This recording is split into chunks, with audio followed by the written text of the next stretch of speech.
ఇప్పుడు మేము ఈ అంబులెన్సెస్ కానీ ఇవన్నీ ఇవాళ ఇనాగ్రేట్ అయిన అంబులెన్సు ప్రోమో కంపెనీ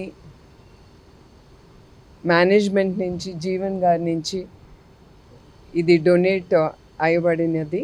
ఇది హెల్త్ క్యాంప్స్కి మేము ఉపయోగిస్తాం. I mean to say it will be used even for blood క్యాంప్స్కి మేము ఈ వెహికల్స్ని వాడతాం. ట్రస్టు అనేక కార్యక్రమాలు మేము చేయబడుతున్నాము. ఇది మా వల్ల ఒకటే కాదు, దాతలు ముందుకొచ్చి మాతో చెయ్యి కలిపి వాళ్ళు హెల్ప్ చేయగలుగుతున్నారు కనుక మేము ఈ ట్రస్ట్లో అనేక కార్యక్రమాలు మేము ముందుకు తీసుకెళ్ళగలుగుతున్నాము. సో నేను కోరేది ఏంటంటే ప్రతి ఒక్కళ్ళు ఆలోచించి తప్పకుండా ఎన్టీఆర్ ట్రస్ట్కి దాతలు ముందుకొచ్చి మీరు డొనేట్ చేసి మీరు సోషల్ కాజ్కి మీరందరూ నుంచోవాలని నేను కోరుతున్నాను. అందరికీ నా హృదయపూర్వక నమస్కారాలు, కృతజ్ఞతలు, ఎస్పెషలీ మా దాతలకి.